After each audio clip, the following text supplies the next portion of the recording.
제가 이스라엘에 있을 때, 그리고 이스라엘 운동 한 세 번 정도 교육한 적이 있었는데요. 그때 이제 몇몇 분들이 저에게 선교사라고 이렇게 부른 적이 있었습니다. 아무래도 제가 이스라엘에 나가 있고, 그리고 이제 거기서 목회를 하면서 유대인 선교를 하고 있으니까 그렇게 이제 선교사로 생각하고 그렇게 불렀던 것 같아요. 그런데 저는 그분들에게 저는 선교사가 아닙니다. 이스라엘 선교에 대한 비전은 청년 때부터 하나님께서 주셨지만 저는 선교사로 파송받지 않았습니다라고 대답을 했어요. 근데 어느 정도 지나고 나니까 이런 생각이 드는 거예요. 선교사란 과연 어떤 사람을 말하는 것일까? 꼭 교회나 선교단체에서 파송한 사람만 선교사인 걸까 하는 생각이었고요. 나아가서 꼭 해외 나가야만 선교사인가 하는 생각이 들었습니다. 여러분들은 어떻게 생각하십니까? 제가 얻은 대답은 파송받지 않아도 선교사라는 것이고요. 해외에 나가지 않더라도 선교사라는 것입니다. 물론 이제 정식으로 파송받은 이제 파송 선교사는 이제 구분을 해야 되겠지만 성경적인 의미로 본다면 교회나 파송 이 단체에서 파송받지 않아도 또 해외에 나가지 않더라도 선교사라는 것이죠. 왜 그런지를 이제 설명을 해드릴 건데, 우선 한국 교회는 선교에 대한 혼선이랄까 오해가 좀 있어요. 선교하면 늘 생각하는 게 뭡니까? 우리 선입견이 있잖아요. 선교하면 뭡니까? 해외 나가는 거예요. 해외 나가서 복음을 전하거나 교회와 관련된 일을 하는 것이라고 생각을 합니다. 그러니까 해외 나가는 사람만 선교사라고 생각을 하고, 그러다 보니까 선교는 어떤 걸로 생각합니까? 특별한 어떤 사람들만이 하는 그런 일로 생각을 합니다. 그렇지 않습니까? 실제로는 그렇지 않거든요. 이런 생각은 아무래도 용어 때문인 것 같습니다. 선교라고 할 때 그 뜻을 여러분 아십니까? 한자로 보면 무슨 뜻인지 아세요? 베풀 선자에 가르칠 교자를 쓰고 있어요. 그러니까 이제 가르침을 베푼다는 것인데 굉장히 유교적인 의미를 갖고 있습니다. 그러니까 무언가를 가르쳐서 베풀 수 있는 전문적이고 특별한 사람들만이 하는 것이 선교라고 생각을 하게 되죠. 그것도 외국에서. 물론 훈련을 받아야 되지만. 그런데 여러분, 선교라는 말은 어떤 말에서 번역을 한 걸까요? 특별히 영어에서 어떤 말을 번역을 한 겁니까? 선교. 미션이잖아요. 톰 크루즈 미션 임파서블 그 영화만 나오는 게 아니고 이 미션에서 나온 말이잖아요. 근데 여러분, 이 미션은 본래 무슨 뜻입니까? 미션이 사명이라는 뜻이잖아요. 사명, 임무라는 뜻이에요. 그렇다면 사명이 뭐냐는 거죠. 사명이라고 할 때는 하나님의 부르심과 내가 있는 상황, 그러니까 컨텍스트겠죠. 하나님의 부르심과 내가 있는 상황과 밀접한 관계가 있습니다. 즉 하나님께서 나를 부르셨다는 것이고, 그 부르심의 상황, 달리 말하면 부르심의 자리가 어디인가 하는 거예요. 이게 바로 사명과 관련이 있는 거예요. 결국 선교는 뭐냐면 하나님께서 나를 부르셨고 또한 나를 어떠한 특정한 상황 가운데로 보내셨다는 것을 뜻합니다. 이것을 반대로 설명하면 하나님께서 나에게 주신 사명이 무엇인지를 발견할 수 있는 방법이 뭐냐? 내가 있는 특정한 상황 속에서 가능하다는 거예요. 즉 하나님께서 왜 나를 이곳에 있게 하셨을까? 왜 나를 이곳에 보내셨을까? 나를 왜 이곳에 그리스도인으로서 있게 하셨을까? 이 질문인 거예요. 이 질문을 할 때 우리는 하나님의 부르심과 하나님께서 나에게 주신 사명이 무엇인지를 발견할 수 있습니다. 저의 경우 하나님께서 이스라엘이라고 하는 특정한 상황 가운데로 저를 보내셨기 때문에 저는 교회 파송과 상관없이 선교사라고 할 수 있는 것이고요. 또한 목회라고 하는 상황으로 저를 부르셨습니다. 그렇기 때문에 교회는, 그리고 지금 예안교회는 저의 사명이고 저의 선교지입니다. 그래서 저는 여전히 선교사예요. 여러분의 경우는 어떠합니까? 우선 우리 모두는 하나님의 부르심을 받은 사람들이에요. 그러니까 신앙 연수나 믿음의 성숙도와 상관없이 지금 여러분들이 하나님을 예배하는 이 자리에 있는 것 자체가 여러분 모두가 하나님의 부르심을 받은 사람이라는 것을 의미합니다. 여러 이유로 교회를 나오죠. 또 신앙생활도 시작을 했겠지만 결코 여러분 자신의 임의적인 판단이나 결정이 아니라 하나님의 택하심과 부르심이 있다는 사실을 꼭 기억해야 됩니다. 이거 굉장히 중요한 부분이에요. 창세 전부터 나를 택하시고 또 예수 그리스도 안에서 나를 부르신 하나님의 부르심의 뜻이 있음을 깨닫고 기억하시길 바랍니다. 우연히 교회 다니게 된 게 아니란 말이에요. 하나님의 분명한 부르심이 있고 부르심의 뜻이 있음을 기억할 수 있기를 바랍니다. 하나님께서 나를 택하시고 부르신 이유는 뭘까요? 부르심의 뜻이 있잖아요. 목적이 있을 거 아니에요. 뭘까요? 첫째는 하나님과 관계하는 사람이 되는 거예요. 하나님과 관계하는 사람. 내가 하나님을 모를 때까지는 어땠습니까? 하나님과 관계없는 사람이었잖아요. 근데 이제는 내가 하나님과 관계하는 사람이 되었어요. 즉 하나님의 자녀로 만드시기 위함입니다. 그리고 두 번째는 어쩌면 이게 궁극적인 목적이겠죠. 나를 예수 그리스도를 닮은 제자로 만드시기 위해서요. 그리고 실제적인 목적은 뭘까요? 세상 가운데서 예수 그리스도의 복음을 전하고 하나님 나라를 확장하는 사명을 주시기 위해서입니다. 이게 우리를 부르신 하나님의 부르심의 뜻이고 목적이에요. 여기에는 그 누구도 예외가 없습니다. 나이와도 상관이 없어요. 우리 시은이도 똑같은 거예요. 똑같은 부르심이 있는 거예요. 나이와 상관없고 신앙 연수와도 상관이 없습니다. 초신자든 수십 년을 믿었든 모태의 신앙이든 똑같은 거예요. 나가서 우리가 신앙 연수가 다르고 그리고 직분이 다르고 그리고 우리가 살아가는 삶의 자리가 다르지만 우리 모두는 예수 그리스도 안에서 동일한 부르심과 선교적인 사명이 있습니다. 그러므로 하나님의 부르심을 받은 여러분 모두는 뭘까요? 사명자이고 다른 말로 하면 선교사인 거예요. 이거를 요즘 개념으로 뭐라고 하냐면 생활 선교사라는 표현을 씁니다. 여러분 모두는 선교사입니다. 생활 선교사예요. 이 사실을 꼭 기억할 수 있기를 바랍니다. 본문 역시 그것을 보여주고 있는 거예요. 자, 예수님께서 70명을 따로 세우시고 둘씩 이제 짝져서 파송을 하셨는데 이 70이라는 숫자가 중요합니다. 이 70은요 우연히 만들어진 게 아니에요. 중요한 목적과 의미를 두시고 주님께서 의도적으로 택하신 숫자입니다. 12제자도 그러하거든요. 여러분 10이라는 숫자는 이 성경에는 숫자가 특별한 거 아시죠? 그 상징적인 의미가 있는 거 아시죠? 자, 3, 7 이게 뭡니까? 완전수죠. 마찬가지로 12도 완전성을 갖고 동시에 10이라는 숫자는 대표성을 갖고 있어요. 자, 누구를 대표하는 걸까요? 12지파를 대표하는 거예요. 그러니까 예수님의 12제자는 누구를 대표하냐면 이스라엘의 12지파를 대표하는 거예요. 즉 이스라엘을 대표하는 거예요. 그리고 이제 70인데요. 70은 어떤 수입니까? 성경적인 완전수인 7과 이 만수, 그러니까 가득한 수라고 얘기할 때 10을 표현을 해요. 10, 100, 1000 이게 다 가득한 만수라고 하는 건데요. 이 둘로 이루어진 숫자입니다. 그래서 70은 뭐냐면 충만수라는 의미를 갖고 있어요. 그러니까 70이라는 어떤 셈이 아니라 충만한 수를 의미하고 모든 사람이 함께 한다는 대표성을 가지고 있는 거예요. 이것을 보여주는 게 뭐냐면 자, 이스라엘 백성이 출애굽하고 시내산에 있을 때 하나님께서 모세를 통해서 70명의 장로를 뽑게 하시죠. 왜 70명일까요? 이게 바로 충만한 대표성이에요. 그러니까 이 70명은 숫자로는 70이지만 실제로 의미는 뭡니까? 이스라엘 모든 사람들을 대표하는 충만한 대표성을 갖고 있는 거예요. 무슨 말인지 이해가 되시죠? 자, 이런 상징성으로 볼 때, 자, 70명은 수적인 70이 아니라 누구를 얘기하는 겁니까? 모든 제자들. 즉, 모든 그리스도인들을 의미하는 대표성을 가지고 있다는 거죠. 그러니까 이 70명은 그 당시 70명으로 끝나는 것이 아니라 모든 그리스도인들을 상징하고 따라서 70명에 주신 사명은 우리 모든 그리스도인들에게 주어진 사명이라는 겁니다. 앞서 말씀드린 것처럼 선교적인 명령에는 어느 누구도 예외가 없다는 것이에요. 어느 누구도 예외가 없다.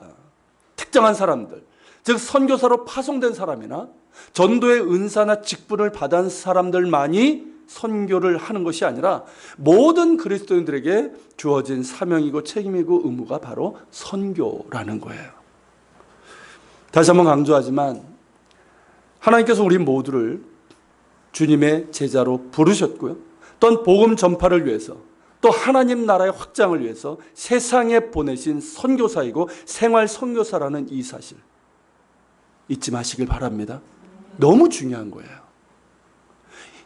이걸 우리가 이해하지 못한다면 예수님께서 너희가 세상의 빛이라 소금이라 너희는 미랄이라 이게 무슨 의미인지 알 수가 없는 거예요. 주님께서 우리를 제자로 부르셨고 또 세상 가운데 보내셨습니다. 이 사실을 꼭 기억하세요.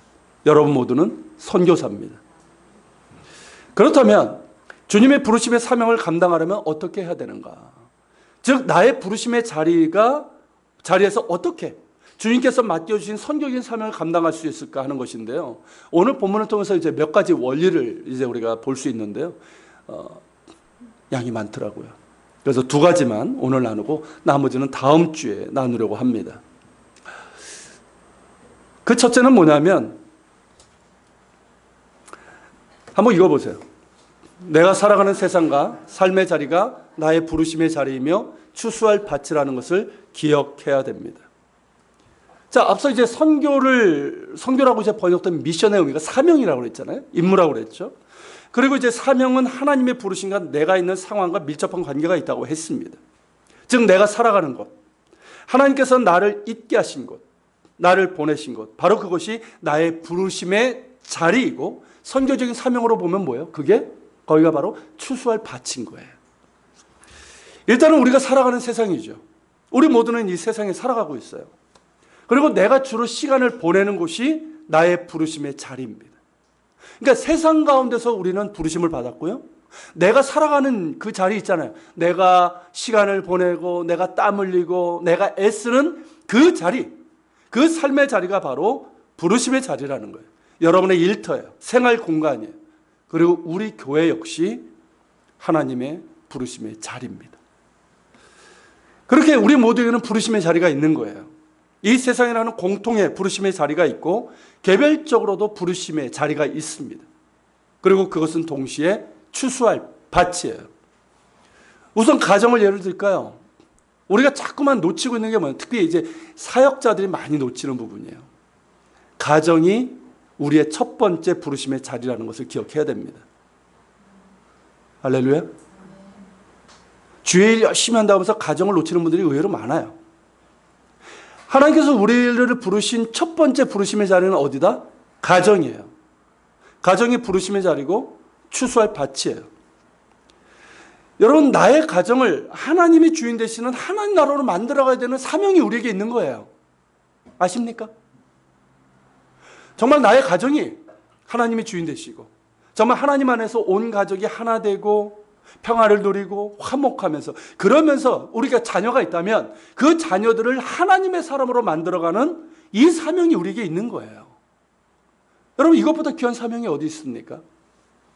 그렇기 때문에 부모님들은 자녀가 좀 속을 새기고 말 안 들을 때 왼수처럼 여길 것이 아니라 하나님께서 나에게 주신 미션이다, 사명이다, 그렇게 생각하실 필요가 있어요.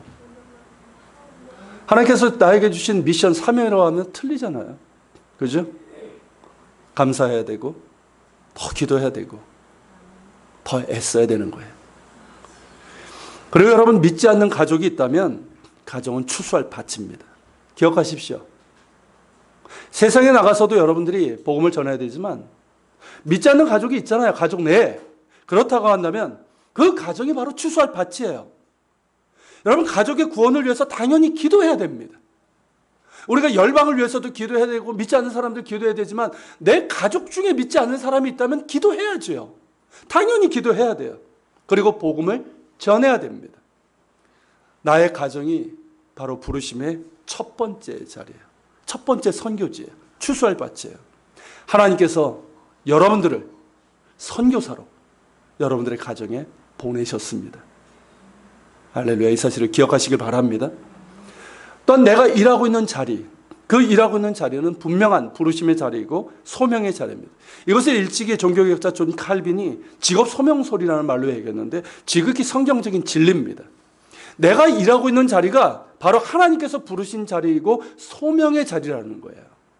이 말은 뭐냐면 직업이나 내가 일하는 자리가 단지 돈을 버는 것이 아니라 나의 어떤 성공과 나의 어떤 만족을 위해서, 어떤 성취를 위해서 있는 자리가 아니라 하나님의 부르심의 뜻이 있다는 거예요. 그렇기 때문에 그 하나님의 뜻을 이루어가는 소명의 자리가 되어야 된다는 거죠. 그러므로 여러분들의 일터는 먼저 하나님의 나라와 의를 구하는 자리가 되어야 됩니다. 그리고 나의 말과 삶에서 예수 그리스도의 복음을 전하는 자리인 것이고요. 그래서 천하보다 귀한 영혼들을 주님께 인도하는 선교지라고 할 수 있어요. 부르심의 자리이고 추수할 밭입니다. 성경에서도 우리를 뭐라고 얘기합니까? 그리스도의 대사라고 얘기를 하고 있죠. 엠베서더예요. 그리스도의 대사라고 얘기하고 있어요. 그리고 그리스도의 편지요, 그리스도의 향기라고 말씀하고 있는데 같은 맥락이에요. 내가 일하고 살아가고 있는 그 삶의 자리가 바로 부르심의 자리이고 사명의 자리이고 선교의 자리라는 것입니다. 그러므로 뭐라고 얘기합니까? 모든 일을 죽게 하듯 하라, 이 말씀을 하는 거예요. 모든 일을 죽게 하듯 하라. 그저 돈을 벌기 위해서 일하는 것이 아니라, 나의 어떤 성공을 위해서 일하는 것이 아니라 죽게 하듯 하라는 거예요. 정말 죽게 하듯 일하고, 그리고 주님께서 기뻐하시고 주님께 영광이 되도록 일하라는 것이죠. 그런 가운데 주님을 나타내는 거예요. 주님을 나타내는 거예요. 그러면서 전도의 기회로 삼으라는 것이죠. 공부도 마찬가지예요. 우리 친구들 잘 들으세요. 공부도 마찬가지. 하기 싫어 죽겠죠. 하기 싫은 공부 억지로 하는 것이 아니라, 그저 대학 가기 위해서 하는 것이 아니라 공부도 죽게 하듯 하라는 거예요. 내가 학생이라면 나의 부르심의 자리가 학교이고 배움의 자리입니다. 주님께 하듯 공부하는 것이죠. 능동적으로 공부하는 것이고요. 최선을 다하는 거예요. 그러면서 동시에 주님께 지혜를 구하는 거예요. 그러면서 주님을 나타내고 믿지 않는 친구들에게 복음을 전하는 거예요. 학교는 부르심의 자리고 추수할 밭입니다.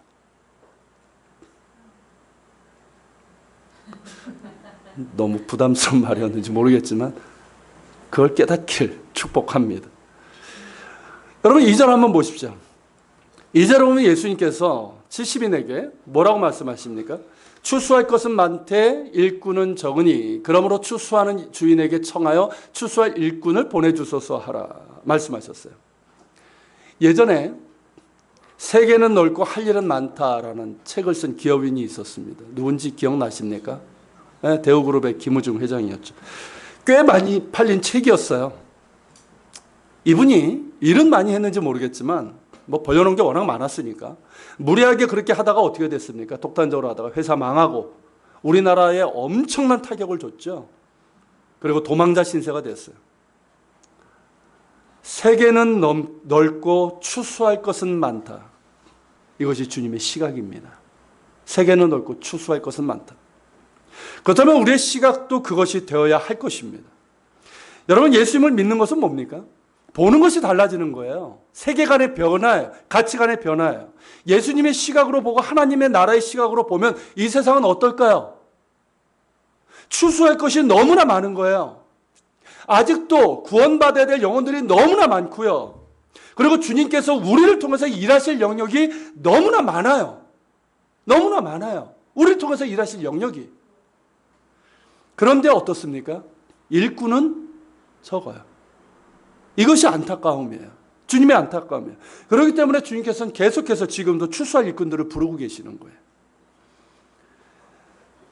추수할 것은 많되 일꾼이 적으니 그러므로 추수하는 주인에게 청하여 추수할 일꾼들을 보내주소서 하라. 제가 한동안 이 말씀을 가지고 기도를 했었습니다. 아무래도 우리 교회 상황, 개척교회 상황 때문이겠죠. 개척교회에서 제일 아쉬운 게 사실 사람이에요. 사람이고 특별히 열심히 좀 섬기고 전도할 그런 일꾼들입니다. 그런데 얘기를 들어보니까 규모가 있는 몇백 명 되는 중형교회에서도 일꾼이 없다고 그러더라고요.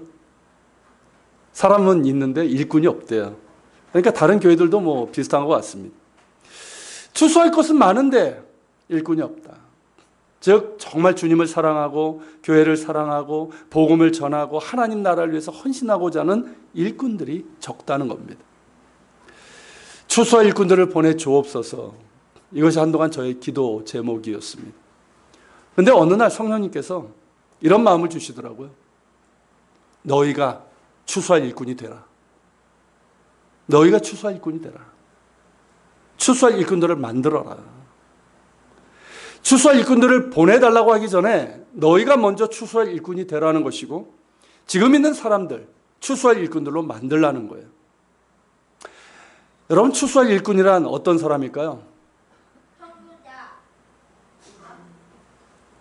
추수할 일꾼이란 여러 가지로 얘기할 수 있겠지만 주님을 사랑하는 사람이에요. 주님을 사랑하는 사람. 주님의 몸된 교회를 사랑하는 사람이에요. 주님께서 십자가에서 피 흘려 돌아가시면서 구원하시고자 하신 한 영혼 한 영혼을 사랑하는 사람이에요. 사랑하기에 순종하는 사람이고, 사랑하기에 기도하는 사람이고, 사랑하기에 복음을 전하는 사람입니다. 그런 사람이 바로 추수할 일꾼입니다. 너희가 먼저 그러한 추수할 일꾼이 되라는 겁니다. 성령께서 이런 마음을 주시면서 조금은 당황스러웠었고요. 그러면서 많은 생각을 했어요. 지금 우리에게 필요한 것이 뭘까? 우리에게 필요한 것은 주님께 대한 사랑이고, 교회에 대한 사랑이고, 한 영혼에 대한 사랑이라고 생각합니다. 우리에게 부족한 것이 있다면 그것은 사랑이고, 우리가 구해야 될 것이 있다면 그건 역시 사랑이 아닐까요? 여러분, 지난 2000년 동안 복음을 전하고 교회를 세워나갔던 사람들, 그 사람들은 모두 어떤 사람들이었습니까? 한결같이 주님을 사랑했던 사람들이었어요. 딴 거 아니었어요. 나를 구원하신, 나를 부르신 주님을 사랑했던 사람들이었어요.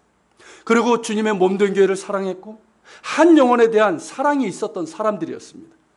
그들이 바로 추수할 일꾼들이 되어서 주님의 나라를 확장해 나갔던 것이죠. 지금 그러한 추수할 일꾼들이 적다는 것입니다. 정말 순수하고 뜨거운 마음으로 주님을 사랑하는 일꾼들이 적다는 것이고, 주님의 몸된 교회를 사랑하면서 섬기는 일꾼들이 적다는 것이고, 죽어가는 영혼들을 안타까워하면서 복음을 전하고자 하는 일꾼이 적다는 것입니다. 그 후에 저의 기도가 달라졌어요. 주님, 우리가 먼저, 그리고 제가 먼저 추수할 일꾼이 되게 해 주옵소서.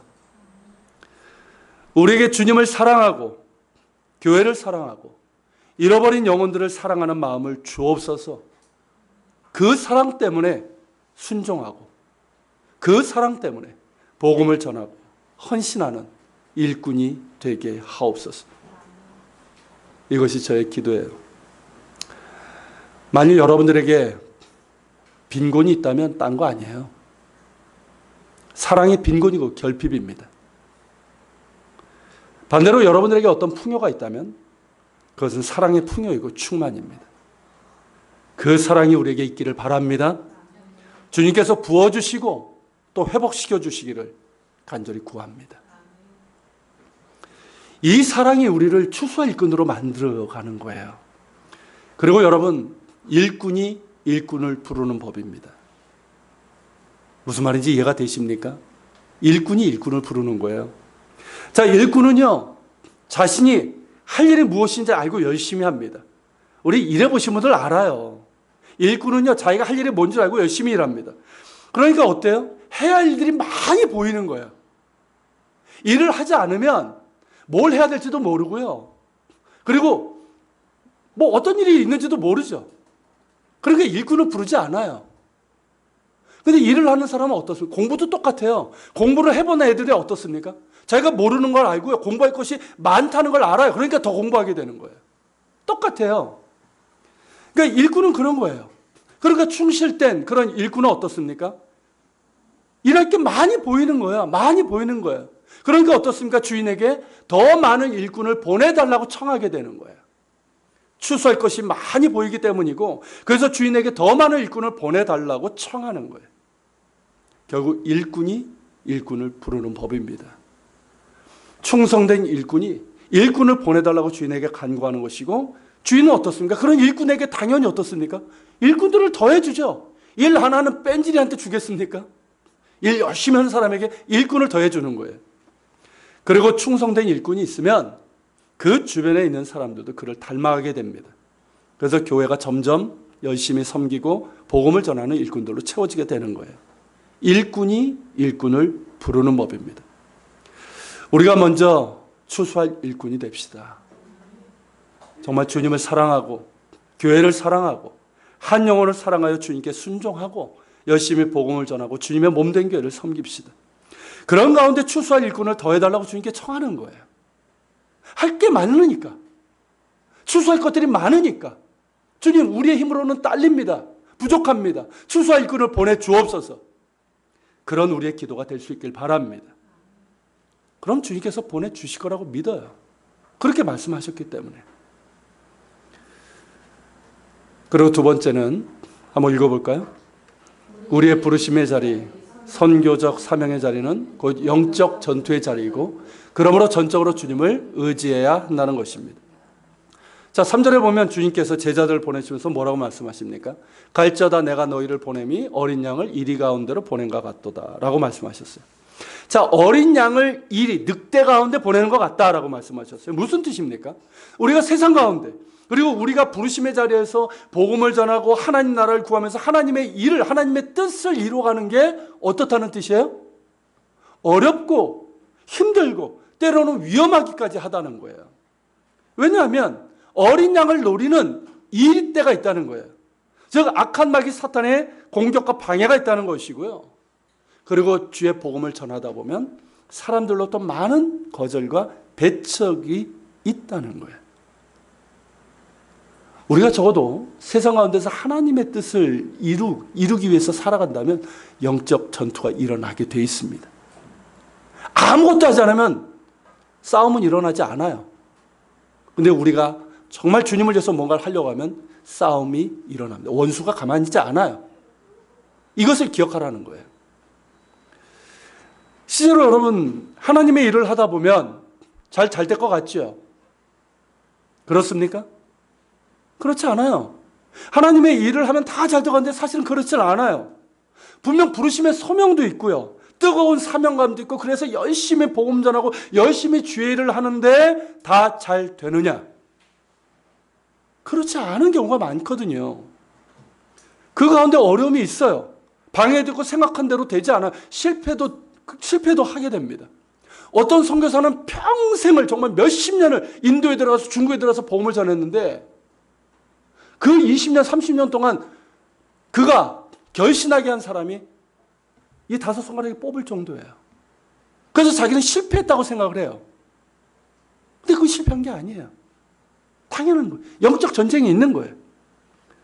여러분 복음을 전할 때 어떻습니까? 여러분 복음 전해 보셨잖아요. 복음을 전할 때 어떻습니까? 사람들이 잘 받아들이던가요? 뭐 그런 사람들도 있겠지만 생각만큼, 그리고 요즘은 점점 현대화되면서 사람들이 비인간화되면서 참 냉담해요. 사람들이 잘 받아들이지 않습니다. 생각보다. 냉담하고 거절할 뿐만 아니라 어떨 땐 노골적으로 대적하기도 합니다. 예수님의 말씀처럼 실제로 어떻습니까? 사도들은 복음을 전하고 주의를 하면서 많은 어려움을 겪었어요. 그들을 노리는 이리때로부터 공격을 많이 당했습니다. 예수님께서도 그러지 않으셨습니까? 뭐 예수님의 십자가 고난을 둘째치고 사람들에게 어떤 반응을 받았습니까? 뭐 사람들이 뭐 예수님을 다 열렬히 환영했습니까? 처음에는 환영했죠. 먹을 거 주고 병 고쳐주고 이럴 때는. 그런데 예수님께서 고난을 얘기하니까 나를 따르려면 십자가, 자기를 부인하고 십자가를 져야 된다고 그러니까 어떻습니까? 사람들 상당수가 도망갔어요. 그러니까 예수께서 뭐라고 하십니까? 너희도 가려느냐. 제자들이 하신 말씀이에요. 많은 사람들이 환영한 게 아니란 말이에요. 오히려 반대하고 배척한 사람들 더 많았습니다. 그리고 십자가 고난도 당하셔야 됐어요. 그런데 여러분, 그것이 당연한 거예요. 이걸 알아야 돼요. 이게 당연한 거예요. 여러분 다음 주에 뭐 좀 구체적으로 보겠지만 8절부터 13절에 보면 복음에 대한 사람들의 반응이 나옵니다. 한 부류의 사람들은 어떠냐면 복음을 듣고 영접하는 사람들이에요. 그런데 다른 한 부류의 사람들은 어떻습니까? 복음을 들었음에도 불구하고 그것을 거절하고 회개하지 않으며 심지어 배척하고 핍박까지 하는 사람들이 있어요. 왜 이런 반응이 나타날까요? 왜 이런 반응이 나타날까요? 복음의 말씀에는 파워가 있기 때문입니다. 하나님의 말씀은 살아있는 말씀이기 때문에 그 말씀을 듣는 사람은 어떻게든 반응이 일어나게 돼 있어요. 여러분, 복음이 뭡니까? 복음의 첫째는 뭔지 아세요? 우리가 죄인됨을 고발하는 거예요. 아십니까? 여러분들이 죄인이라는 것을, 여러분들이 죽을 수밖에 없는 죄인이고 형편없는 사람이라는 것을 고발하는 게 복음이에요, 사실은. 아십니까? 이걸 듣는 게 굉장히 힘든 거예요, 사실은. 난 멀쩡한데, 지성인인데 왜 내가 죄인이야? 내가 왜 보잘것없는 사람이야? 벌레 같은 사람이야? 복음은 우리를 고발하는 거예요. 아십니까? 그러면서 우리에게 뭐라고 말씀하십니까? 우리는 구제불능이라는 거예요. 그렇기 때문에 구원자가 필요하고, 그 구원자가 누구냐? 우리를 위해서 십자가에 달리신 예수 그리스도라는 거예요. 그 예수님을 우리가 영접할 때 우리가 죄로부터 구원받고 진정으로 우리가 회복될 수 있다는 거예요. 하나님께서 창조하신 참 인간으로 회복될 수 있다는 거예요. 이게 복음이에요. 그러니까 이 복음을 들을 때 사람은 반드시 반응이 일어나게 돼 있어요. 자, 복음의 말씀을 듣고 자신의 죄를 회개하면서 마음을 열어서 예수님을 구주로 영접하든가, 아니면 더 마음이 강팍해져서요, 거절하고 배척하든가 하는 반응이 일어나게 돼 있어요. 최소한의 마음의 찔림과 갈등을 하게 됩니다. 그것이 싫든 어쨌든 그거에 대해서 반응을 하게 돼 있어요. 아무 일도 없었던 것처럼 반응이 전혀 없을 수 없습니다. 아닌 척하는 거죠. 반드시 반응이 있습니다. 왜냐하면 살아계신 하나님의 말씀이기 때문이고 생명과 구원의 복음이기 때문입니다. 그러므로 복음을 전하다가 냉담한 반응을 보인다 할지라도, 심지어는 노골적인 거절과 배척이 있다 할지라도 당황할 필요가 없어요. 기분 나빠할 것도 없고 낙심할 필요도 없어요. 오히려 거절하고 배척할 때 내가 전하는 복음이 살아계신 주님의 말씀이구나 확신해야 됩니다. 그 영혼을 건든 거예요. 설교도 그렇더라고요. 사람들의 반응이 둘로 나타나요. 정말 그 말씀을 아멘하면서 받는 사람도 있고요, 어떤 사람들은 자꾸만 그것을 꼬아요. 그러니까 내가 싫은 거예요. 자꾸 찌르고 들어오니까. 그러니까 안 들어요. 그건 역시 반응이에요. 왜냐하면 하나님의 말씀이기 때문에 그런 반응이 나타나는 거예요. 그래서 저는 그런 깨달음 이후에 반응에 별로 신경을 안 쓰게 됐어요. 감사하게도 우리 교회는 반응이 좋습니다. 할렐루야. 여러분, 그것이 환영과 영접이든 거절과 배척이든 둘 다 복음에 대한 반응이고, 중요한 것은 그 결과는 우리의 소관이 아니라는 거예요. 그러기에 전하라는 거예요. 냉담하고 거절하고 배척한다 할지라도 그것을 전하라는 거예요. 반응과 상관없이 전하라는 거예요. 냉담하고 거절하고 배척하는 자들 중에 나중에라도 회개하고 주께 돌아올 이들이 있기 때문에 그래요. 실제로 그렇지 않습니까? 그 당시에는 그렇게 박해하고 막 거절하고 이 폭력까지 거뒀던 사람이 나중에 어떻게 됩니까? 그때 들었던 그 말 한마디, 예수께서 너를 위해서 죽으셨어, 예수만이 너를 구원할 수 있어, 그 말 한마디가 기억이 나가지고 거꾸로진 사람들이 한둘이 아니에요. 하다못해 여러분 전도지 있지 않습니까? 제가 아는 광염에 목사님들 얘기 들어보면 이런 이제 우리 같은 주보 전도지 전화하는데요. 전화하면 우리가 전도하다 보면 그렇습니다. 그래도 여기는 우리 이 지역은 점잖은 편이에요. 그쪽은 이 전도하고 이렇게 교회를 가다 보면 이 주보 전도지가 막 버려진 게 한두 개 아니라는 거예요. 꾸기고 막 버린 게 한두 개가 아니라는 거예요. 처음에는 줍다가 그런 생각이 들었대요. 이거 누군가가 볼 수 있겠다. 놔뒀답니다. 그랬더니 실제로 어땠냐면 어떤 분이 버려진 전도지, 이 주보 전도지를 보고 그 교회로 찾아왔어요. 여러분, 어떻게 하나님께서 일하실지 모릅니다.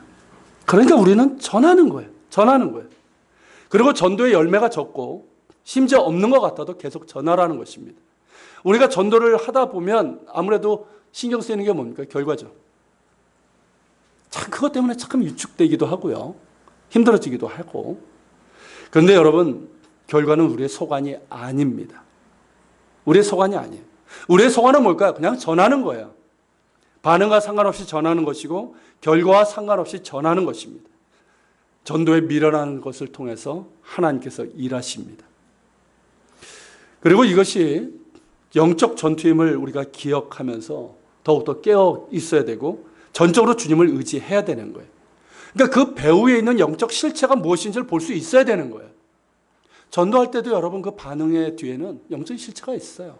그것을 봐야 되고요. 우리가 주의 일을 하면서 모든 것들이 그래요. 실상이 우리의 삶도 그래요. 그 뒤에 있는 영적 실체를 보고 우리가 깨어 있어야 되고 더욱더 전적으로 주님을 의지해야 됩니다. 전도라면 더더욱 그렇죠. 냉담하고 거절하고 배척할수록 더욱더 기도하고 더욱 주님을 의지하면서 주의 일을 감당해야 됩니다. 기도뿐만이 아니죠. 자, 4절에 한번 보십시오. 4절 여기 있네요. 4절에 보면 자, 예수님께서 뭐라고 말씀하십니까? 전대나 배낭이나 신발을 가지지 말며 길에서 아무에게도 문안하지 말라고 그랬어요. 이건 12제자를 파송할 때하고 똑같아요. 여러분, 전대가 뭡니까? 전대? 돈주머니예요. 예전에 이렇게 해서 지금도 전대하지 않습니까? 이게 관광지에서 조심해야 되죠. 이 전대. 그리고 이제 배낭은 뭘 갖고 다닙니까? 예전에 먹을 거죠. 먹을 거, 입을 거 이런 것들을 넣어가지고 갖고 다니는 거예요. 그런데 그런 것들 갖고 다니지 말라는 거예요. 쉽게 말하면 선교에 필요한 비용이나 물건들 가지고 다니지 말라는 거예요. 그럼 어떻게 하라는 거예요? 먹어야 될 거 아니에요. 잠을 자야 될 거 아니에요. 그럼 어떻게 하라는 거예요? 여러분, 이 말씀의 핵심은 뭐냐면 전적으로 주님을 의지하라는 거예요. 전적으로 주님을 의지하라는 거예요. 여러분, 6, 7절에 보면요. 다음 주에 다시 보긴 할 건데, 자, 여기 보면 평안을 받을 사람이 있는 가정에 머물고, 그러니까 평안을 받을 사람은 뭐냐면 복음을 받아들이는 사람을 얘기하는 거예요. 그가 있는 가정에 머물고 그 집에 유하면서 그들이 주는 것을 먹고 마시라고 하셨어요. 이 말씀은 뭐냐면 너희가 전대나 배낭이나 신발을 가지지 않더라도 너희의 먹을 것이나 너희의 필요를 공급할 이들이 있다는 거예요. 주님께서 너희가 복음을 전하고 주의를 하는 동안 필요한 것들을 예비하셨고 그것들을 공급할 사람들을 예비하신다는 거예요. 실제로 여러분, 선교지에서는 이런 일들이 참 많이 일어납니다. 사도 바울 역시 그러지 않았습니까? 사도 바울이 돈 싸들고 다닌 거 아니에요. 이렇게 후원자들이 있었던 것이 아니에요. 스스로 일도 했죠. 텐트 메이커로. 그리고 여러분, 없었어요. 가지고 다닌 게 없었어요. 그런데 여러분, 마게도니아, 지금의 유럽이죠. 마게도니아로 넘어갔을 때, 거기서 빌립보라는 도시에서 처음으로 전도를 했어요. 유럽에서 처음 전도했어요. 첫 열매가 누군지 아십니까? 루디아라고 하는 여인이에요. 근데 이 여인이, 그러니까 오늘 말씀으로 보면 뭡니까? 평안받을 사람이에요. 그 후에 루디아는 어떻게 합니까? 이 바울과 그 일행을 정말 물심양면으로 섬겼습니다. 먹을 것과 잠잘 곳을 제공을 했고 그녀의 집이 교회가 됐어요. 첫 번째 교회가 된 거예요. 이뿐만 아니라 사도 바울이 가는 곳마다 평안을 받을 사람들이 있었고 그들은 바울 일행을 물심양면으로 섬겼고 동역자가 되었어요. 여러분, 초대교회에서부터 지금에 이르기까지 이런 동일하게 나타나는 일입니다. 시대적인 상황이 다르고 또 이제 복음을 전하고 주의를 하는 모든 사람들, 다 상황은 다르겠지만 복음을 전하고 주의를 하는 사람들의 필요는 주님께서 친히 채워주시고 그런 사람들을 예비해 주십니다. 저 역시 그것을 경험한 사람이에요. 저 이스라엘에 가고 사역했을 때 제가 몇 번 말씀드렸지만 갖고 간 거 아니었어요. 그리고 거기에서도 있는 것도 아니었어요. 쉽게 말하면 대책 없는 사람 중에 하나였는데요. 근데 이스라엘에서 살고 이스라엘에서 사역할 때 얼마나 많이 경험했는지 몰라요. 정말 먹을 것과 입을 것, 필요한 것들을 여러 사람들을 통해서 제가 생각하지 못한 것을 통해서 공급하셨고 그래서 전적으로 교회를 세워나가고 유대인들과 청년들을 섬기게 하셨습니다. 목회자들과 선교사들, 사역자들이 흔히 하는 말이 이 말이에요. 종놈 먹을 걱정은 주인이 한다. 무슨 뜻인지 아십니까? 종놈 먹을 걱정은 주인이 한다. 자, 종놈이 먹을 걱정을 하면 어떻게 될까요? 물론 주인이 못 되면 문제가 그렇게 하겠지만 일을 안 해요. 그리고 딴짓해요. 종놈 먹을 걱정은 주인이 하는 거예요. 그리고 종놈은 뭘 걱정해야 될까요? 주인께서 맡겨주신 일을 어떻게 할 수 있을까? 이거예요. 그 말씀이에요. 여러분 7절 말미에 있는 것처럼 종놈이 먹을 걱정을 하면요. 어떻게 되냐면 이 집에서 저 집으로 옮겨 다니게 돼요. 왜 이 집에서 저 집으로 옮겨 다닐까요? 저 집에 보니까 더 맛있는 걸 줘. 더 많이 줘. 더 좋은 집이야. 이런 걸 보고 옮겨 다니는 그런 꼴이 된다는 거예요. 무슨 의미인지 여러분 알 거예요. 실제로 목회자나 선교사, 사역자라고 하는 이들이 대접 잘 하거나 대우가 좋다고 해서 이 집 저 집, 이 교회 저 교회 이렇게 다니는 식으로 하고 눈에 보이는 이익을 따라 움직이거나 탐하는 경우가 종종 일어납니다. 그러지 말라는 거예요. 그리고 여러분 이 말씀의 뜻은 뭐냐면 여러분들이 적용한다면 이거예요. 눈에 보이는 것에 마음에 뺏겨서 그것들 따라가지 말라는 것이고요. 죄를 하면서 무엇을 먹을까 마실까 입을까 염려하지 말라는 것입니다.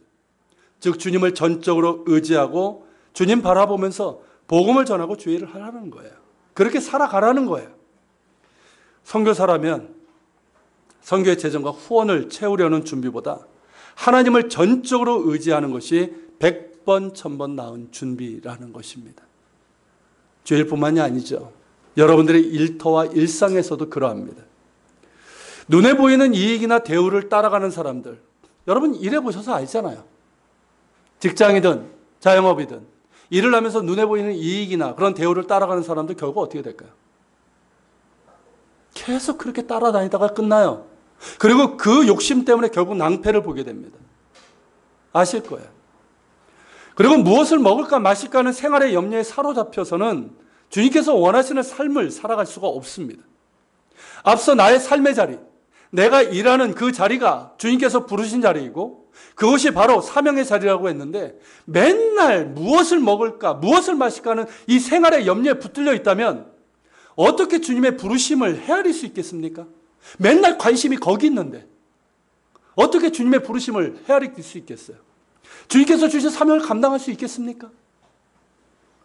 나의 삶의 자리가 선교의 자리이고 주님을 전할 사명이 있는 자리인데 먹고 사는 문제에 꽉 잡혀 있으면 어떻게 복음을 전할 수 있겠으며 나의 삶을 통해서 주님을 나타내고 전할 수 있겠습니까?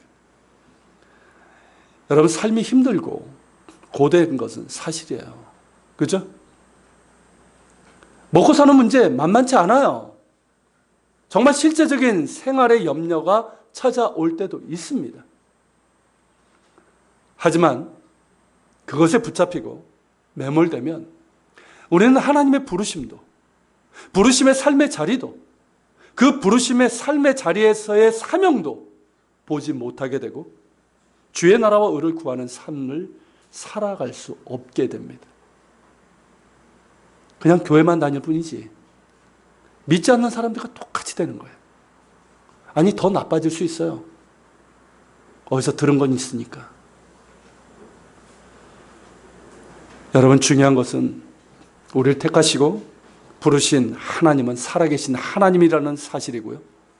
하나님을 바라보며 전적으로 의지하며 믿음으로 나아가고 먼저 주의 나라와 의를 구할 때 예수님께서 말씀하신 대로 하나님께서 우리의 삶에 필요한 것들을 공급해 주십니다. 이건 역시 영적 싸움이에요. 여러분들의 삶 자체도 영적 싸움이에요. 영적 싸움이 그냥 마귀하고 마귀야 물러나 이것만이 싸움이 아니고요. 여러분의 삶을 생각해 보세요. 무슨 싸움입니까 결국? 눈에 보이지 않지만 살아계신 하나님과 눈에 보이는 현실이라는 놈과의 싸움 아닙니까 결국? 그렇지 않아요? 이 싸움이에요. 눈에 보이지 않지만 살아계신 하나님을 따를 것인가? 눈에 보이는 이 현실에 따라다닐 것인가? 이 싸움이란 말이에요. 그리고 여러분, 내 삶의 주인이 하나님이신가? 아니면 이 돈이라고 하는 이놈인가? 우상인가? 이게 내 삶의 주인인가? 이 싸움 아닙니까?